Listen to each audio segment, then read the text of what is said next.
né?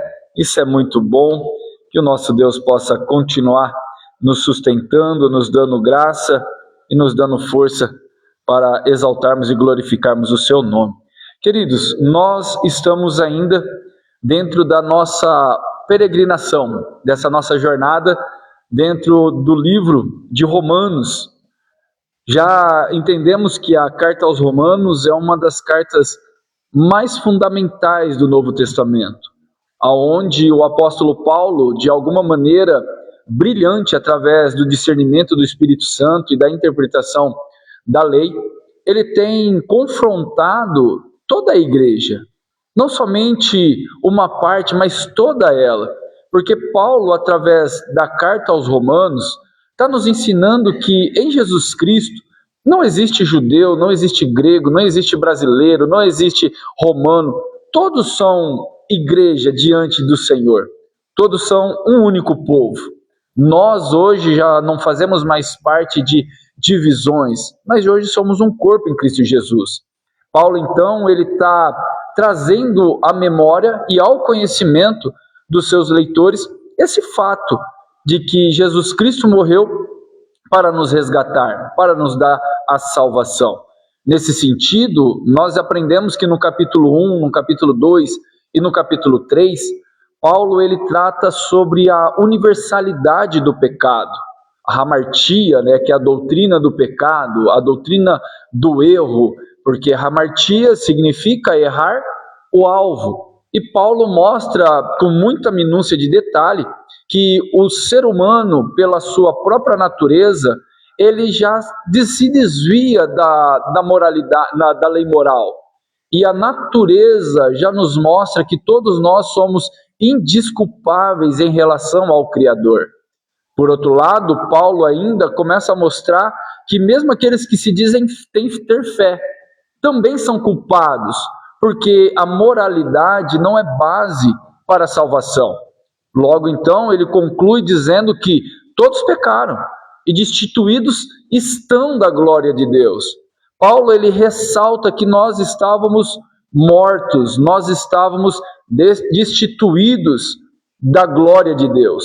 E quando então nós chegamos no capítulo de número 4 e no capítulo de número 5, mais precisamente, Paulo ele começa a trazer duas verdades extremamente importantes para nós, aonde ele nos mostra que fomos sim resgatados, mas não de um preço vulnerável, um preço qualquer, mas que nós fomos resgatados por um preço que nós não imaginamos o valor que excede todo o nosso conhecimento, nosso entendimento. E por essa verdade, ele começa a mostrar que a graça, ela excede a lei. Ele mostra que Abraão foi justificado antes da lei, que ele foi justificado antes da circuncisão, que a lei, ela veio 400 anos depois de Abraão, e Abraão ainda assim foi justificado pela graça. Nesse sentido, ele também aponta para Davi, mostrando que Davi, mesmo após o seu erro com Betseba, ele entende que bem-aventurado é o homem ao qual Deus não lhe imputa o pecado, mostrando que Deus ele justifica o homem independente do pecado dele. E entendemos então no capítulo de número 5 que a justificação é um ato. A justificação não é um processo, ela é diferente da santificação. A justificação vem diretamente de Deus e é um ato jurídico, aonde Deus nos torna justo. Isso daí não é um processo, é um ato deliberado diretamente do trono da graça, pagando, Jesus sendo o remidor e Deus sendo o justificador. Então nós entendemos que a justificação é um ato e a santificação é um processo. E no capítulo 5, Paulo ele mostra, logo ali nos seus primeiros capítulos, que a fé, a tribulação, ela é algo pedagógico da parte de Deus para nos alinhar no processo de santificação. Porque a tribulação produz paciência, a paciência a experiência a esperança, e a esperança não nos traz confusão. Por quê? Porque estamos guardados na obra de Cristo Jesus. Logo depois, Paulo ele faz um contraste entre o velho Adão e o novo Adão. Nesse sentido, Paulo agora no capítulo de número 6, aonde nós vamos entrar hoje, nessa noite, Paulo vai trazer para nós um conhecimento ou uma aplicação de tudo isso que ele veio falando sobre hamartia, sobre a doutrina da justificação e a doutrina da remissão. Agora no capítulo 6, Paulo ele vai fechar toda essa argumentação para nos mostrar que realmente nós éramos pecadores, nós fomos resgatados e como agora devemos de andar, já que uma vez nós já não estamos mais escravos do pecado. Amém? Deu para recordar aí toda a nossa caminhada até agora? Vamos entrar então no capítulo de número 6? Vamos ler aqui então, a partir do verso 1. Vamos ver se eu consigo chegar até o verso 23. Eu separei 3 blocos aqui, mas vamos ver se vou dar conta. Eu acredito que sim. O verso 1 diz assim: que diremos, pois? Permaneceremos no pecado para que seja a graça mais abundante? De modo nenhum, disse Paulo. Como viveremos ainda no pecado, nós, os que para ele morremos? Ou porventura, ignoreis que todos nós, quando fomos batizados em Cristo Jesus, fomos batizados na sua morte. Fomos, pois, sepultados com ele, na morte pelo batismo, para que, como Cristo foi ressuscitado dentre os mortos para a glória do Pai, assim também andemos nós em novidade de vida. Porque, se formos unidos com ele na semelhança da sua morte, certamente o seremos também na semelhança da sua ressurreição. Sabendo isso, que foi crucificado com ele o nosso velho homem, para que o corpo do pecado seja destruído, e não sirvamos o pecado como escravos. Porquanto, quem morreu está justificado do pecado. Ora, se já morremos com Cristo, cremos também, com ele viveremos. Sabedores de que, havendo Cristo ressuscitado dentre os mortos, já não morre, a morte já não tem domínio sobre ele, pois, quanto ao ter morrido, de uma vez para sempre morreu para o pecado, mas quando ao viver, vive para Deus. Assim também, vós considerai-vos mortos para o pecado, mas vivo para Deus em Cristo Jesus. Essa primeira parte, esse primeiro bloco aqui, Paulo, ele faz questão de nos lembrar no versículo 1 e no versículo 2. A graça não é licença para pecar. Olha só o que ele fala. O que diremos, pois? Depois de toda a construção que ele fez, depois de toda as orientações que ele deu, depois de toda a instrução que ele deu, ele conclui aqui dizendo o seguinte: o que diremos, pois? O que ele está dizendo?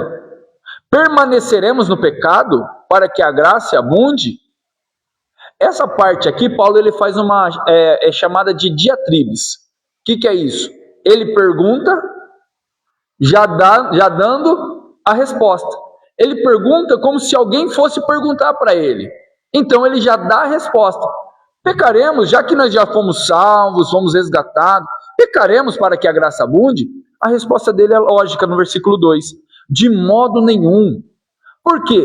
Como viveremos no pecado se já estamos mortos para ele?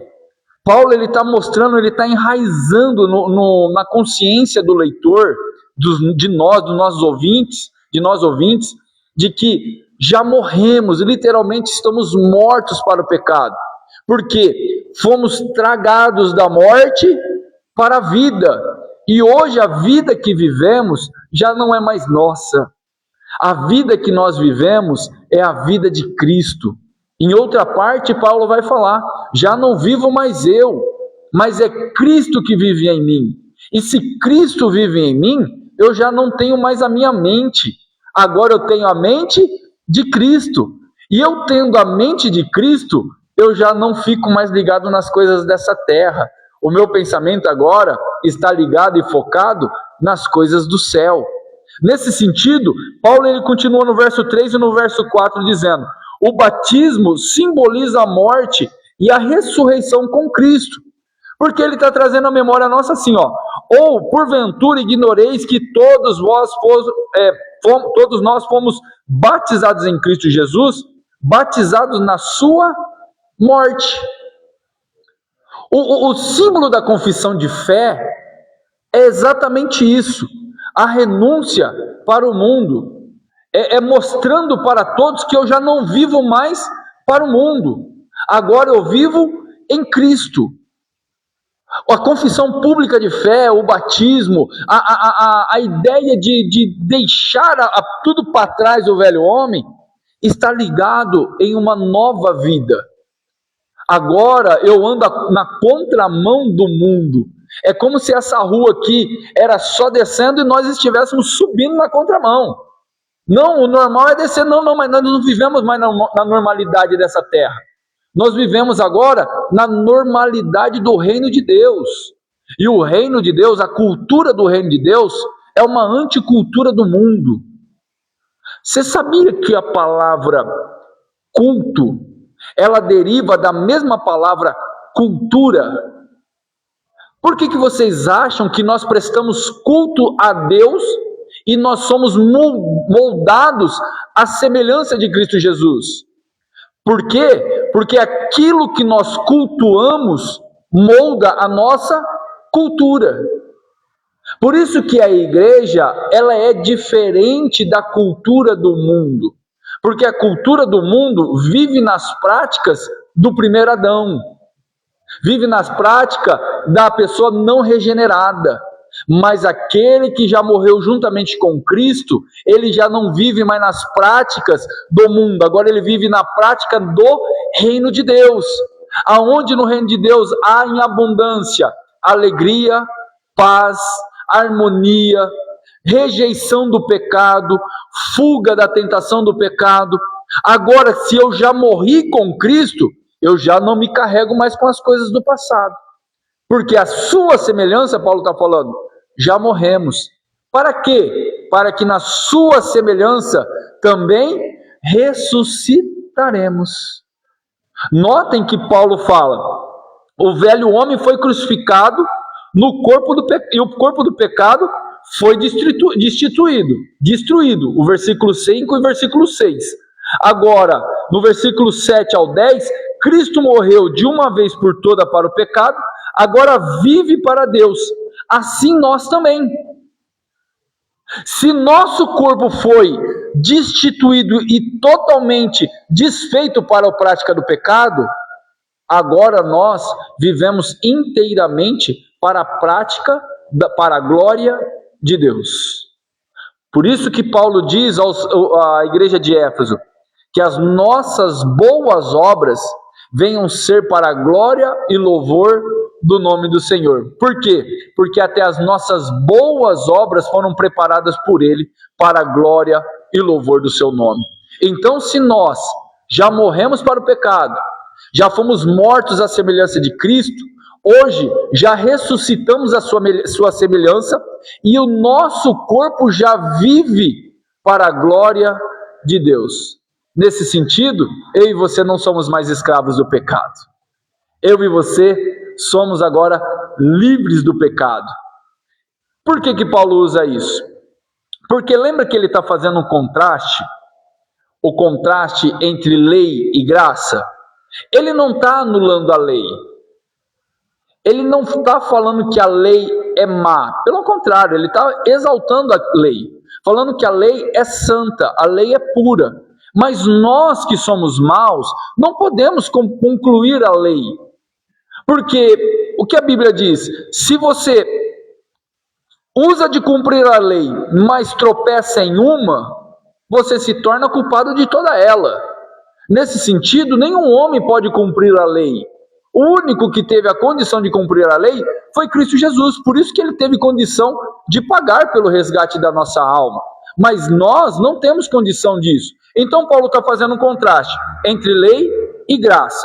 A lei, ela, como nós aprendemos semana passada, ela suscita ira. Não é isso que nós entendemos semana passada? Que a lei, ela agrava a ira.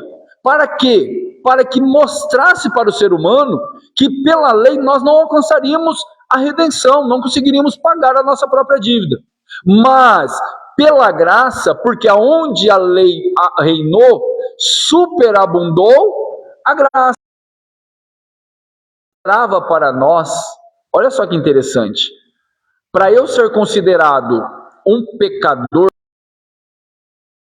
e cometer o assassinato, para eu ser considerado um adúltero, eu tinha que cometer o adultério. Como isso funcionava na lei? Eu poderia ter o sentimento, mas se eu não pratiquei, eu não sou julgado pela lei. Porém, eu continuava escravo do meu próprio sentimento por causa da lei. Então quer dizer que se eu cobiçasse a secretária, se eu não cometi o adultério, não sou culpado pela lei. Agora, a graça, ela agrava isso daí. Porque agora o julgamento pela graça é por foro íntimo. Se eu cobiçar, mesmo sem consumar, eu já cometi adultério.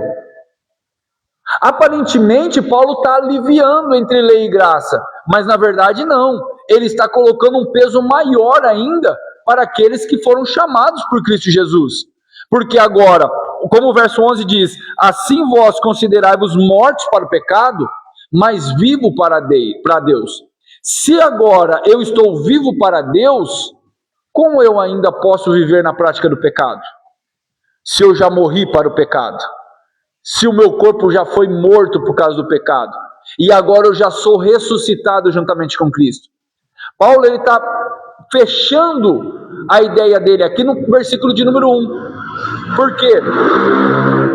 Porque no versículo de número 1 ele faz aquela pergunta: pecaremos para que a graça abunde?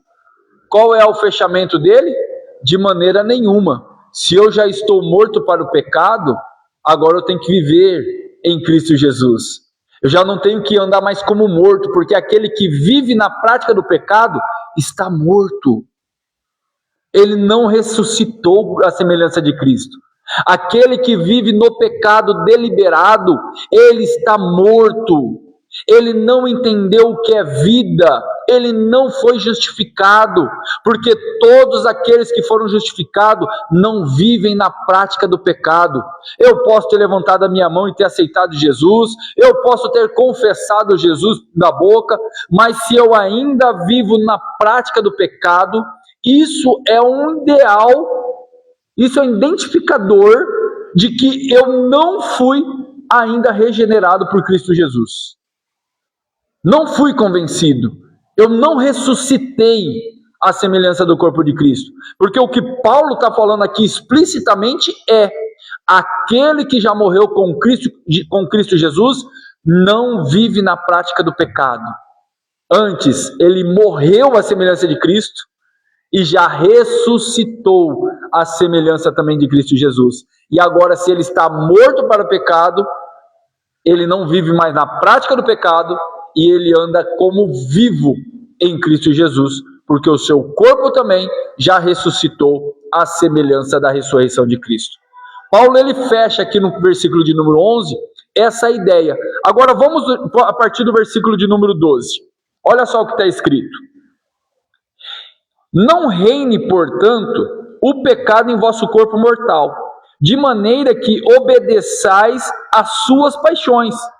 Nem ofereçais cada um os membros do seu corpo ao pecado, como instrumento de iniquidade, mas oferecei-vos a Deus como ressurreto dentre os mortos, e os vossos membros a Deus como instrumento de justiça, porque o pecado não terá domínio sobre vós, pois não estáis debaixo da lei, e sim da graça. Olha só como que Paulo fecha. Não reine, portanto, o pecado em vosso corpo mortal. Versículo 12, 13 e 14, ele assemelha o seguinte: não deixe o pecado governar as suas ações, não ofereça o seu corpo ao pecado como instrumento de justiça, e o pecado não terá domínio sobre vós, agora, porque agora estão debaixo da graça. Olha só o raciocínio de Paulo, a aplicação de Paulo, depois de ele mostrar que já ressuscitamos junto com Cristo, que agora o nosso corpo realmente tem que viver para a glória de Deus. Muitos não cuidam e não valorizam o corpo. Principalmente nós, né? Que adoramos comer muita fritura, tomar muita Coca-Cola. Gostamos de comer muita coisa que prejudica esse corpo aqui. Esse corpo, Paulo está falando aqui, que esse corpo, ele é o templo do Espírito Santo. E que esse corpo aqui, ele é precioso para Deus. Paulo não está falando simplesmente da moral, ele não está falando simplesmente da atração moral, mas ele está falando de todo o corpo físico, de toda a nossa alma, de tudo nosso, de toda a plenitude. Porque olha só o que ele está falando: não reine, não domine o pecado em vosso corpo mortal. Está vendo que ele não está falando só de consciência, mas ele está falando de templo, ele está falando do corpo mortal. Não é só a cobiça, mas é também a ação. Não é só o pensar, mas é também o falar. Não é só o sentir, mas é o também agir. Ele está falando, portanto, o pecado não reine, não domine, não pode dominar no corpo mortal, de maneira que obedeceis às vossas paixões. Eu observo, cobiço, consumo, gero a morte, peco. Não é isso que Tiago fala? Ninguém sendo tentado, diga de Deus, sou tentado. Porque todos nós somos engodados, iludidos por aquilo que desejamos. Se eu desejo, eu cobiço. Se eu cobiço, se eu flerto, eu pego no pecado. Eu pegando no pecado, eu ingiro. Eu ingerindo, eu gero a morte. Olha isso, o perigo. Por isso que Paulo ele vem falando, não reine. Por quê? Porque a condição que Jesus Cristo nos está dando na graça é que eu e você podemos sim fugir da aparência do mal, resistir à tentação, não flertar com ela, porque agora quem reina em nós é o Espírito Santo. Temos que fugir do pecado. Olha lá o que ele continua falando. Nem ofereceis cada um os vossos membros do seu corpo ao pecado, como instrumento de iniquidade, mas oferecei-vos a Deus, como ressurretos dentre os mortos, e os vossos membros a Deus, como instrumento de justiça. Queridos, nos gastamos e nos deixamos a desgastar para o reino de Deus. Ontem eu tive o privilégio de conversar com um grande homem de Deus, pastor Elton, lá de Jabuticabal. Ele é da Assembleia de Deus lá do Brás. E nós estávamos falando sobre se desgastar para o reino de Deus. E muitas das vezes o chamado ao trabalho ministerial, ele nos faz desgastar do nosso corpo físico. Paulo ele está falando aqui que se nós tivermos que nos desgastar, nos desgastaremos por aquilo que traz benefício para o reino de Deus. Olha o contraste. Paulo está falando aqui no versículo de número 11.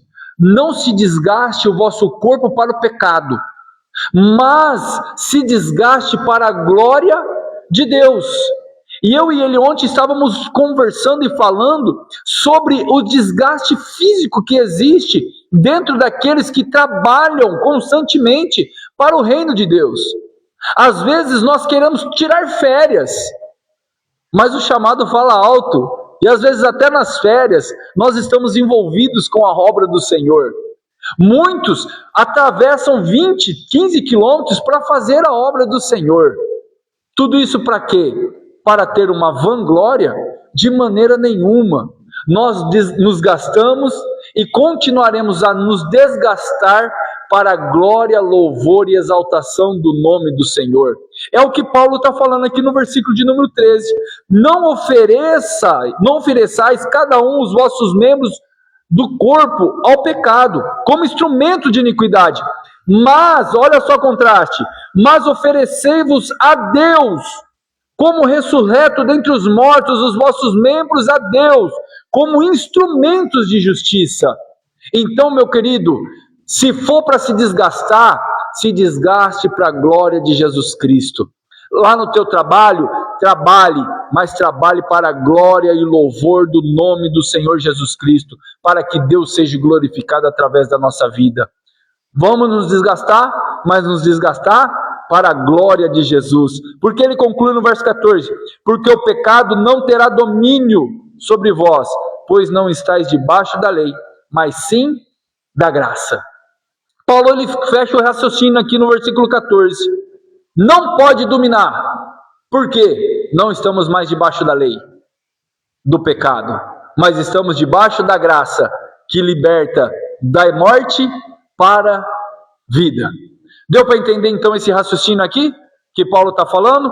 Vamos então para a última parte, versículo de número 15 ao versículo de número 23. Está escrito assim: e daí? Havemos de pecar porque não estamos debaixo da lei, e sim da graça? De modo nenhum. Não sabeis que daquele a quem vos ofereceis como servo para a obediência, desse mesmo a quem obedeceis sois servo, seja do pecado para a morte ou da obediência para a justiça? Mas graças a Deus, porque outrora estávamos escravos do pecado, contudo viestes a obedecer de coração a forma da doutrina, e que fostes entregues, e uma vez libertados do pecado, fostes feitos servos da justiça. Falo como homem, por causa da fraqueza da vossa carne. Assim como oferecestes os vossos membros para a escravidão da impureza e da maldade para a maldade, assim ofereceis agora os vossos membros para servir a justiça, para a santificação. Porque quando eres escravos do pecado, estáveis isentos em relação à justiça. Naquele tempo, que resultados colhestes? Somente as coisas de que agora vos envergonheis, porque o fim delas é a morte. Agora, porém, livres do pecado, transformados em servos de Deus, tendes os vossos frutos para a santificação, por final, a vida eterna. Porque o salário do pecado é a morte, mas o dom gratuito de Deus é a vida eterna em Cristo Jesus, nosso Senhor. Olha só o que Paulo está falando aqui. E daí? Porque havemos de pecar porque não estamos mais debaixo da lei? Paulo ele fecha todas as brechas, né? Para e pensa, ele está falando em contraste do começo, o versículo 12. Não estamos debaixo da lei. Mas e daí? Só porque nós não estamos debaixo da lei, nós vamos pecar? Olha a resposta dele de novo. De modo nenhum. Por quê? Porque quando éramos escravos do pecado, nós éramos fiel ao pecado. Servíamos o pecado. E recebemos o galardão do pecado. Agora que nós somos servos de Deus, devemos de servir a Deus para receber galardão de Deus. Se já estamos mortos para o pecado, o nosso corpo não tem que ser para a glória do pecado. Porque como eu vou servir a Deus ainda estando no pecado? Receberemos galardão para a condenação daquele que é o nosso Senhor. Não é isso que Jesus disse? Como podereis servir dois senhores? Ou você serve a Deus, ou serve a Mamon. Porque um reino lutando contra outro reino, com o mesmo reino, há o quê? Destruição. Já que eu não sirvo mais o pecado e o diabo, já não sirvo literalmente. Agora eu sirvo a Deus. Sou fiel a Deus. Faço todas as minhas obras para Deus. É por isso que Paulo volta, e eu volto a falar. Nos gastaremos e continuaremos a nos desgastar para a glória, louvor e exaltação do nome de Jesus Cristo.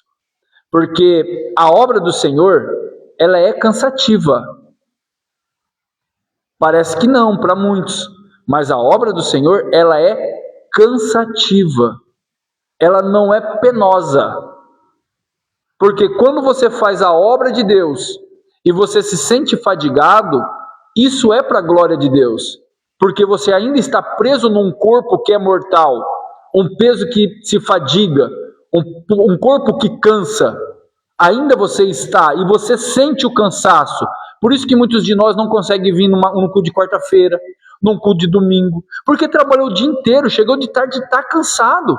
Eu sei que isso daí acontece. Portanto, o que Jesus está falando aqui? Servir a Deus não é uma hora de culto. Servir a Deus é na vida. Você não serve a Deus quando você está sentado ouvindo.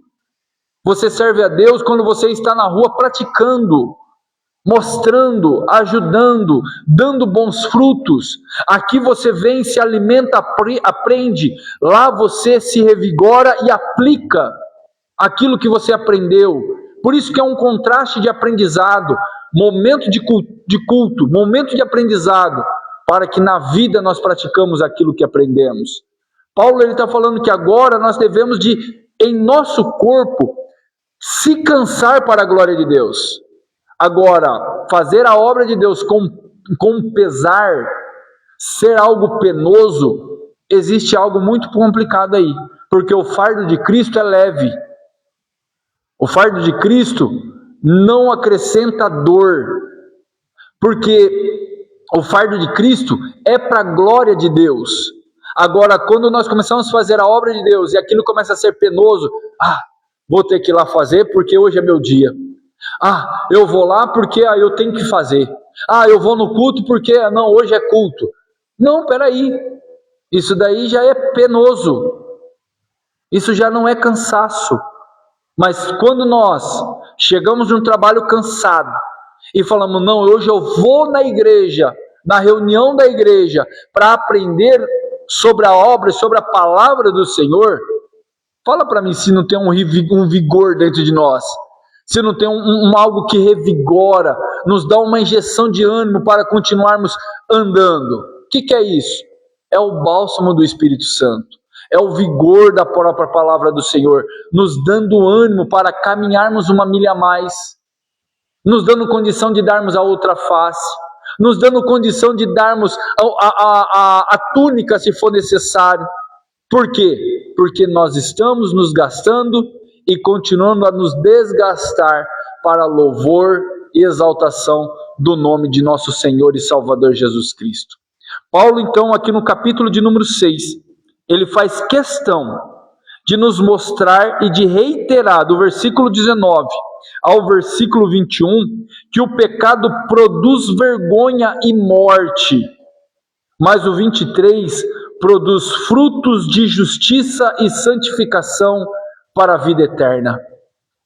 O pecado envergonha, porque a pessoa olha para nós, olha para o pecador e produz na vida daqueles que olham para nós a vergonha alheia. Já viu já aquela questão de vergonha alheia?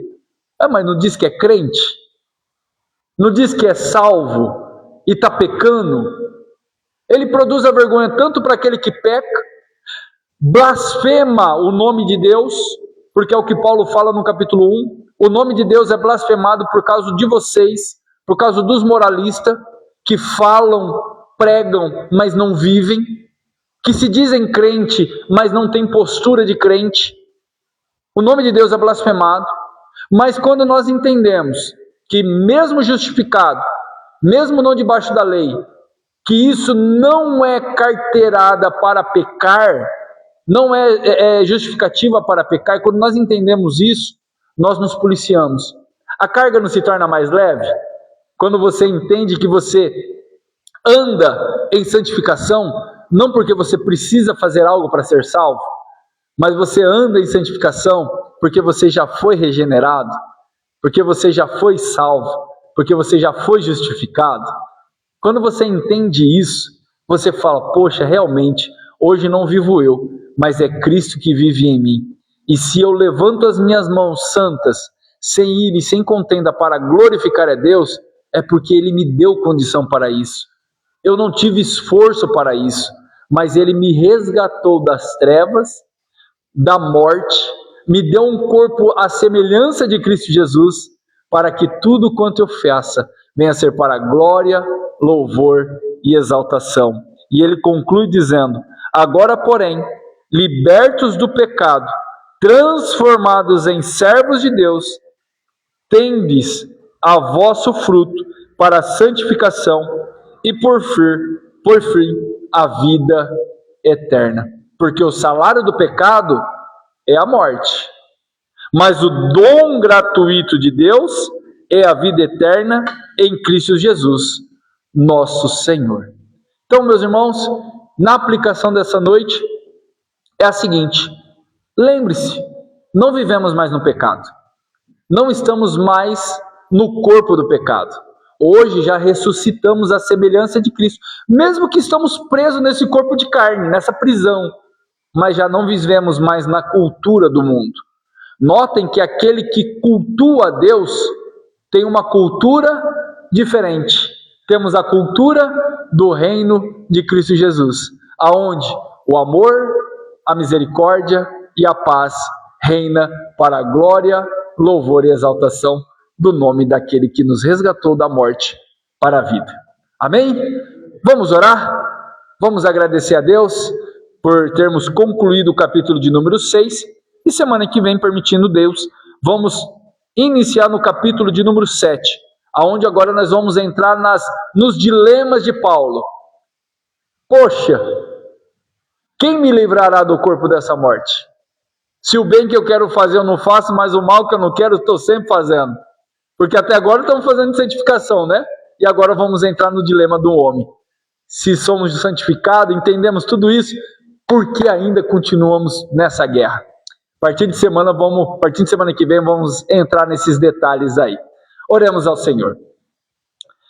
Senhor, mais uma vez nós te louvamos, te engrandecemos, te bendizemos pela tua misericórdia. Te agradecemos, Senhor, porque o Senhor nos resgatou, o Senhor nos deu vida. E suplicamos para que o Senhor possa nos instruir como devemos de andar. Que nós, Senhor, venhamos frutificar e reluzir a tua glória aonde nós chegarmos. Porque já não vivemos mais na velha natureza. Já não temos mais, meu Pai, não estamos mais aprisionados pelo pecado. Porque o Senhor nos deu a liberdade. Já não vivemos mais nós, mas é o Senhor que vive em nós. E por isso, Senhor, estamos felizes. Somos gratos pela graça bendita derramada pelo seu Filho amado.